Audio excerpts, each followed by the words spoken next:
Hi, everyone. Welcome back to the Earthdawn Survival Guide, the podcast for all disciplines, paths, players, and game masters, with requesters Josh and Dan. That guy is Josh. And that guy is Dan. And on today's podcast, we will be discussing all things Ranellical, because we're going to talk about the other major Ranelle in the Elven nations, in Shosara, the Navolok Ranelle. So if you have any questions for us about anything we've ever talked about, questions you want to have Josh answer, please contact us at edsgpodcast@gmail.com. Initial thoughts on the Navolok Ranelle, Josh? Any? No, you don't have not really. They're largely in here, I feel, to provide a foil to the Laryskova. I agree. Because of the Laryskova's dominance of Shosaran politics. There are mentions that there are other lesser Ranelles in Shosara, but the Navolok is the one that's presented, and I feel it's kind of like a foil, a counterpoint. They are not as powerful, but they have a sort of different outlook, which gives an alternate group perhaps for players to work with and to drive internal conflicts and things like that within Shosara. Yeah, I agree. I think it's not just a one party or one Ranelle rules all of Shosara. We have this, I can't say up and coming, but we have this not exactly frenemy rival. Rival, yeah, good word for it. I should use that word more often. That they're here as a rival just to make it more House of the Dragon, Game of Thrones, political intrigue type things that have just one Ranelle takes care of everything. No, you got to have some counterpoints to that. So I agree. I think it's here for a good reason. We'll see how much we can squeeze out of this one. This is a Ranelle with kind of a chip on its shoulder because it's trying to, I can't say unseat the Laryskova Ranelle, but this is somebody who's trying to compete with them at least, not just politically, but as far as just the culture within Shosara. They're trying to help with the embracing of outside ideas and not just making it Elven. So I appreciate the Navolok for that point of view. Yeah, we talked about the last time, I think when we were talking about the Laryskova, how within the spectrum of Elven nation philosophical politics, how Shosara was the one that's kind of on the more liberal, innovative, more willing to embrace other ideas and to bring them in and to make them Elven in a way. Yeah. Especially when you compare them to the Elven Court and the Western Kingdoms and Seriatha, which we haven't gotten to yet, but we will. Yeah. But how within the framework of Shosara as it was, the Laryskova are a little bit more on the conservative end of that bit of the spectrum, that they still have a very strong sense of cultural continuity, despite the exile and despite the separation that has happened with them. They still feel a very strong tie to the court, which drives a lot of their desires to unseat Aletia and hopefully become the new seat of Elvendom themselves. Yeah. Then within that, the Navolok are more like, well, that's kind of cool and all, but faster. We have succeeded as well as we have because of our willingness to accept new ideas. Let's not even necessarily anchor ourselves to this cultural background. Yeah. Not that they toss it aside entirely. Mm-hmm. The Elven Court cast us out. Why is it that we need to even worry about their opinion on things? Let's just do what we're going to do. Yeah. And they don't have the political or economic sway in Shosara the way the Laryskova do, and so get a little bit frustrated with things that they want to accomplish but can't because the Laryskova sort of stymie them. Agreed. There's kind of a long history of the two Ranelles butting heads in a way. Yeah. Over how to do things. Ultimately, they all are looking to push Shosara forward and to increase its influence and power as a nation state, land, as a people, as a culture. Yeah. But again, within that framework, you've got those internal struggles, and so you've got these layers like an onion. where you've got broadly the elven culture and the elven diaspora tying to the Elven Court and Seriatha and Shosara and everything that's kind of gone on before, through, and after the Scourge, and how you've got the different pieces of that kind of jockeying against each other, right? But then within each of those orbits, each of those little systems, you've got their own little internal divisions and stuff depending on what you want to do, which does certainly, if you're going to be going epic about it, if you are really trying to run a game or a campaign that's got a major arc involving either the redemption of Bloodwood or the shift of the Elven Court or anything like that, there are not only the larger polities involved, but there are alliances and similar objectives and things like that that could cause all kinds of complex mind map sort of things in terms of the connections. If you have Bloodwood and then, the Escalanes Ranelle are over in this part because they're kind of closer to Shosara in some aspects of what they're trying to do, and so there is this potentially like really complex political maneuvering back and forth, both for the various kingdoms against each other, but also within them as they try and push in the directions that they are pushing. Yeah. I like it. I mean, it's enough politics and it's enough counterpoints in the personalities and the motivations of all the political factions going on in Shosara. And it's enough. It's not too much, but it's something you can play with. It's not bogged down like a... And I think this is where sort of the difficulty, I don't know if that's the right word, but when it comes to setting development, is you do want to provide enough framework and background and information on the people and their politics to sketch a good outline of what's going on and to provide a source for potential conflicts, but without turning it into a dull treatise on a bunch of lesser details that aren't going to be of interest to most folks because they're not likely to be running a big, epic political style campaign. Yeah. It's more like these are the objectives that they have and their philosophies in approaching them. And so these are the sorts of things that they may hire player character groups to do, or that player character groups may come into conflict with them over various things. Yes. Keep it simple, stupid. Yeah, to a certain extent. Yeah. Because obviously as well, it is very, very difficult, especially when you're looking at RPG supplement design, to create a political structure and a society that is actually as rich and varied and nuanced as actual real world cultures and societies. Yes. You have to have something that you are working on dedicated for years and years, hence of things like, say, Harn or various other known for incredibly rich, detailed settings. Vampire the Masquerade. Well, and that, like, I'm thinking more fantasy stuff, like Sky Realms of Jarun or Talislanta. It's like the world building sort of that Tolkien did. Yeah. A big part of the history was just to explain how the languages that he was invented changed the way that they did over the course of their existence, because that's what he was into. Yeah.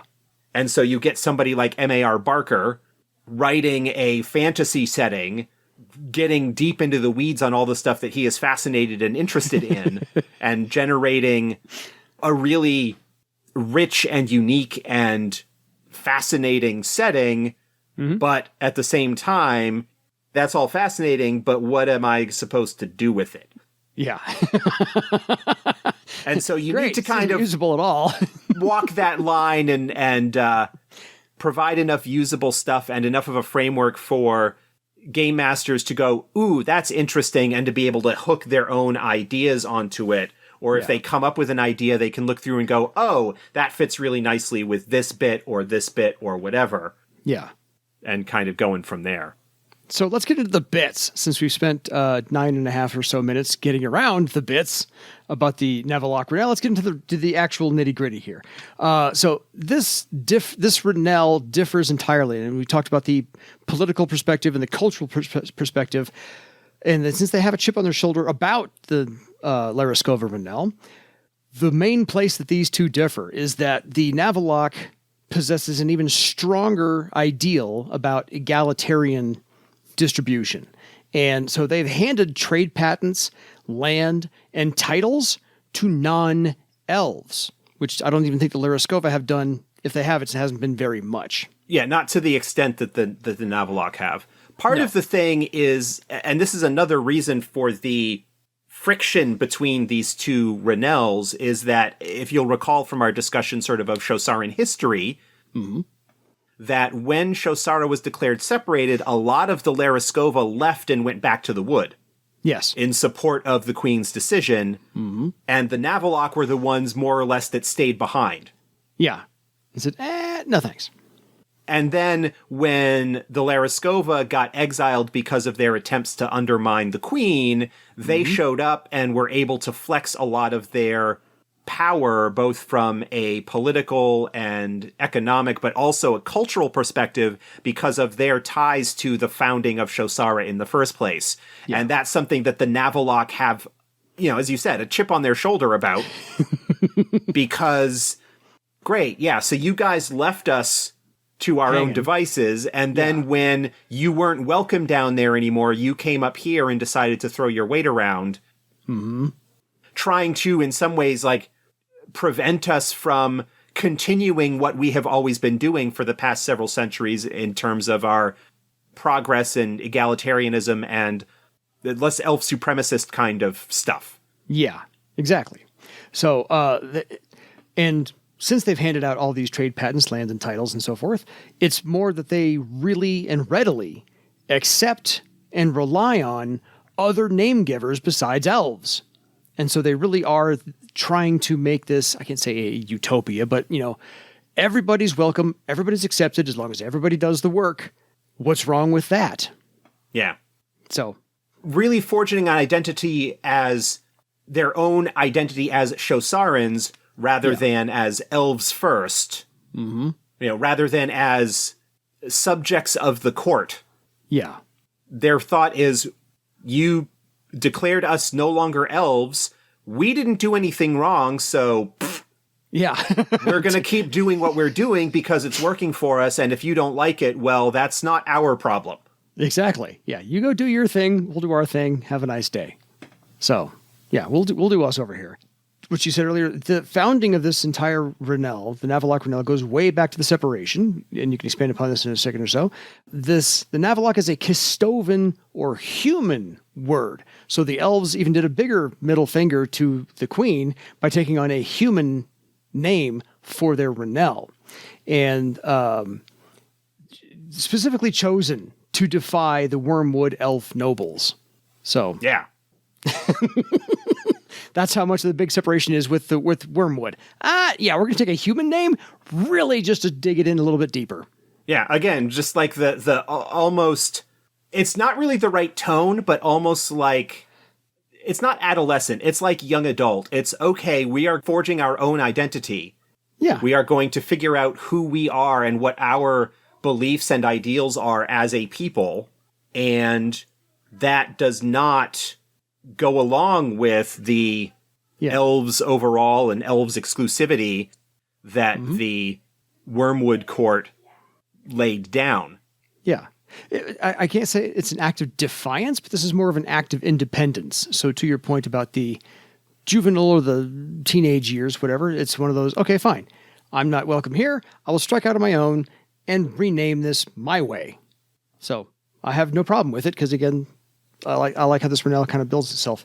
So immediately after the separation from Wormwood, Navolok helped build Shosara by giving wealth and titles to trustworthy name givers.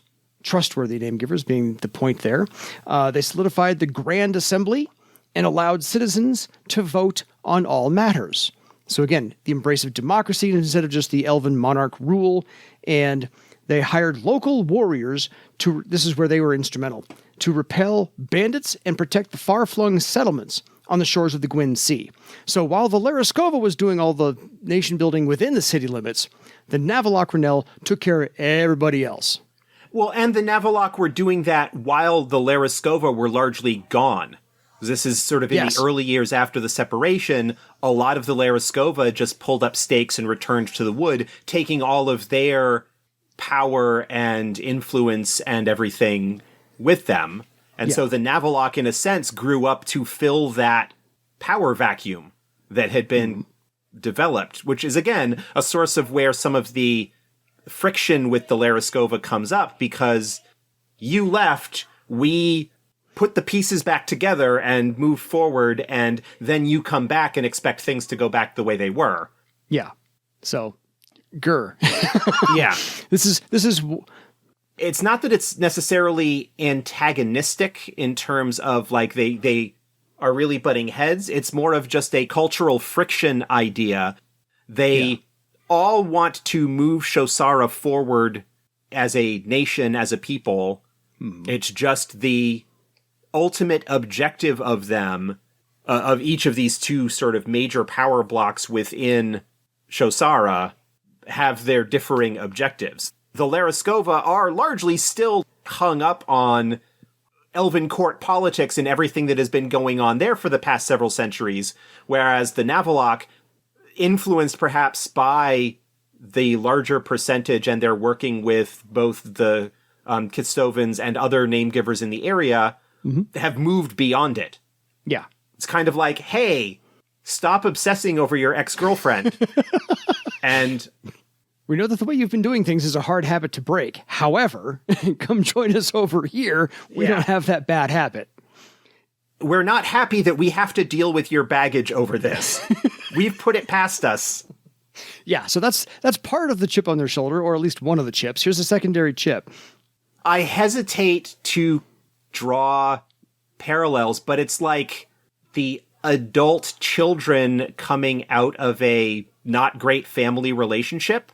Yeah. Where, like, the parents both still are exercising a lot of power, and the younger siblings, sort of in this case the Navolok, are like, well, fine, and have figured things out, and now the older sibling is kind of, like, broken away, but still wants to, like, do it the way stay mom in and the dad good did. graces, and it's just kind of like, get over it. And next week, we're going to do Josh on the couch. We're going to do a little psychological diagnosis. I'm kidding. We all have issues. I'm not saying you do. So that's part of the chip on the shoulder of the Navolok Ranelle. Here's a secondary chip. The Navolok was eventually supplanted in politics and the hearts and minds of the populace of Shosara by the Laryskova, again, the chip on the shoulder, when the Laryskova returned from being excommunicated by Wormwood, and the Laryskova climbed the ladder, politically speaking, and co-opted the Navolok Ranelle's ideas as their own. That's part of the other big chip on the shoulder is, hey, that was our idea. You're taking credit for it. Stop it. Yep. The Navolok Ranelle is not even majority elf. Yeah. 2/3 of them are other name givers. So they are using the term Ranelle for their extended family political organization, but it is not the same sort of thing as a Ranelle from the Wood or even the Laryskova, where it really is a single extended elven family. Yeah, predominantly elf. This is more of a socio-political alliance affiliation. It was essentially like the ruling class of Shosara, with all of the various members of it during that period. And then the Laryskova kind of showed up and started throwing their weight around. And again, not that that's necessarily a bad thing, but it does cause tension and resentment. There's a rift in there somewhere. Yeah, and friction and problems, All the good things. A source of conflict is always great. Yes. All good drama for the role playing. So, post-Scourge, the Navolok secured exclusive rights to key traded resources, and they still advocate for more non-elves in positions of power. Again, more of that rift, butting of heads, and drama, because The Laryskova doesn't want that exactly, and the Navolok see nothing wrong with it. So let's put more non-elves in positions of power just to show how more progress we're making than Wormwood, Bloodwood now. There is some of that, but it's also just the idea of the philosophy of the Navolok as Shosara developed in that intervening time between the separation and the return of the Laryskova Ranelle, where the sort of egalitarianism and the fact that the elves as a name-giver race were not as numerically dominant as they had been, and so everybody needed to pull together in order to survive, and that alliance, that support, that friendship that kind of grew out of that is a very big influence on them. And it's not that we need to put other name-givers in positions of power to show how progressive we are. It's that whoever is better suited to do with the particular roles. Yeah. You know, again, sort of diversity as strength as a core philosophical tenet of theirs. Yeah. Hey, so-and-so's best at doing the thing. Let them do the thing. Elfred, whatever, best candidate possible. So yes, the Navolok Ranelle does hold more progressive, almost radical political views compared to traditional elves. From an elven perspective. Yes. From the perspective of the more traditional elven court politics and idea, the Navolok is radical. They are like way out there in terms of that. I don't think like necessarily from our perspective that it seems particularly radical a notion, but you need to take everything within the context that it is framed. Yeah, start with the Wormwood. Yeah. Go see how Shosara was developed with the Laryskova, and then go one step further with the Navolok. And I do mean one, not like 12 steps, one. So there's just degrees of separation, and that's where you're starting from. You're not starting with the Kingdom of Thrall and how they run their politics. We're starting with Wormwood and how they run their politics. Thrall's got its own things going on as well. Yeah, totally. And also as another aspect of this, because of the heavy elven philosophical influence on their culture, but also the fact that a significant portion of their membership are not elves, the Navolok have adapted the paths and the wheel to be something that, rather than going through all steps of the wheel in a single lifetime, it is something, it's almost like a reincarnation type idea, where it is just something that you keep working at over multiple lifetimes to eventually achieve all of it. Yeah, they see a quicker cycling of that within your lifetime. So you can actually might go through 4 or 5 complete, I can't say rotations of the wheel. Right, but it's not even necessarily having to do it all within one lifetime. Yeah. Because when you've got orcs that live only to be 40, 45 years old, the cycles of the elven wheel, where you're looking at that being the amount of time that you're on one step along the path, is not going to work. No.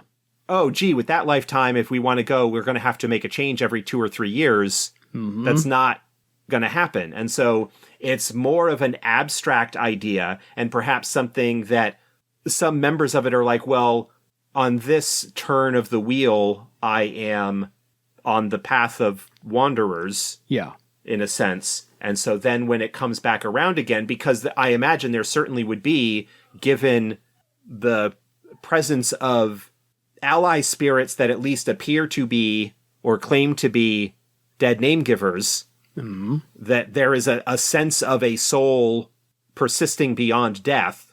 And so the idea perhaps that there is some kind of reincarnation aspect going on is something that could possibly exist. It's not really detailed in here. Yeah.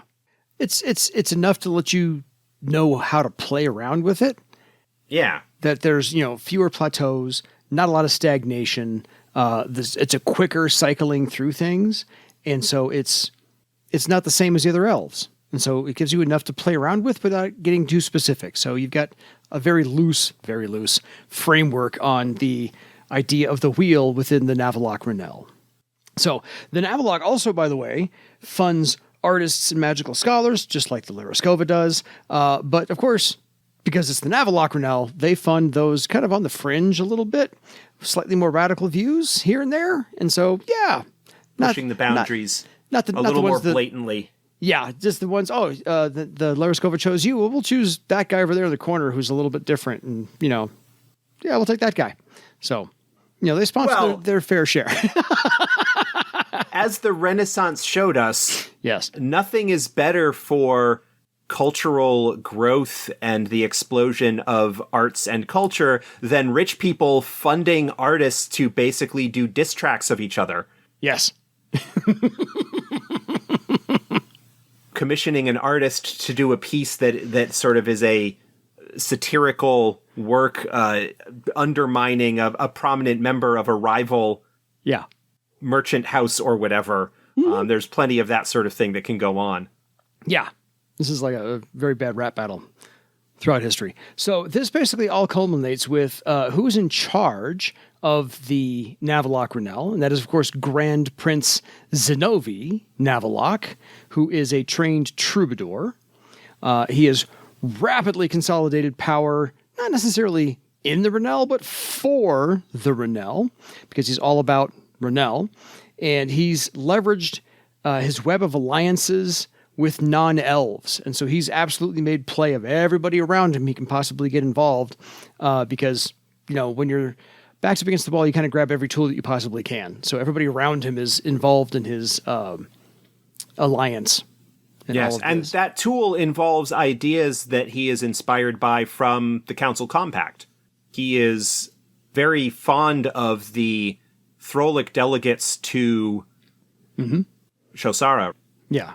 And is really intrigued by the ideas presented in the Council Compact and is trying to think of ways to bring those into Shosaran political life, because it perhaps will help not only achieve their goals in terms of the progress in egalitarianism and so forth that they are after, but it will also probably help undercut some of the power of the Laryskova. Yeah, agreed.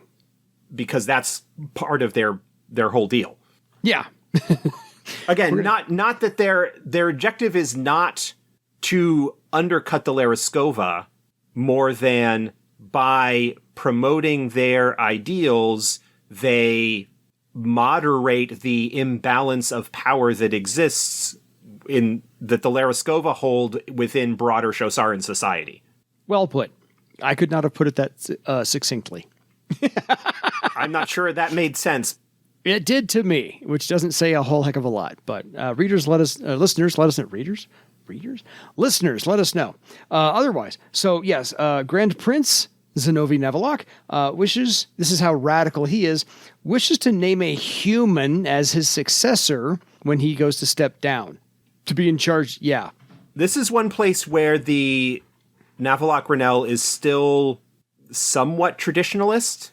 Elves have held the leadership position within the Ranelle since its founding. Yeah. And now, as he is sort of aging and deciding that it is about time to step down, he wants to really put his money where his mouth is in terms of the political objectives that he and the house as a whole hold. Yeah, agreed. This is radical from the perspective of it's still using the elvish form of a Ranelle, but once you name your very first human successor, that'll change stuff. So that you can, that right there, I can probably see one or two adventures based on already when he is going to go step down and things like that. So usually, just for his perspective, so if you want to use this at all or use him at all to hire your adventurers, he usually disdains traditional elvish Ranelles, but is fiercely a Shosaran patriot. He will absolutely back Shosaran Ranelles over any outsider group or any outside influence. So he's all Ranelle. He's all Shosara first, Ranelle second. And again, that's like a sibling sort of relationship. You can argue and fight and make fun of your siblings, but if somebody from outside that relationship challenges them, then you are going to team up and take them down. Yes, exactly. I can talk about my brother this way. You can't talk about my brother this way. I will beat you down. That's how that goes. One of my friends actually wanted to raise his sons exactly that way. So I think he's been pretty successful so far. So any further thoughts on the Navolok Ranelle. I kind of like this one. I think there's a lot of flexibility with it and some good uses to be made out of it. Yeah, I think it provides some valuable difference and variety and nuance to the Shosaran culture as a whole. With the limited amount of space that is available in the book, it does a good job of painting the broad strokes of the primary political conflict that exists within the Shosaran nation. Yeah, agreed. So I hope everybody can get some use out of the Navolok Ranelle. Please let us know if you have or now could intend to. Drop us a line at edsgpodcast@gmail.com. And until next time, go protect your siblings Ranelle for your legend. Good night, everybody. Came out of nowhere.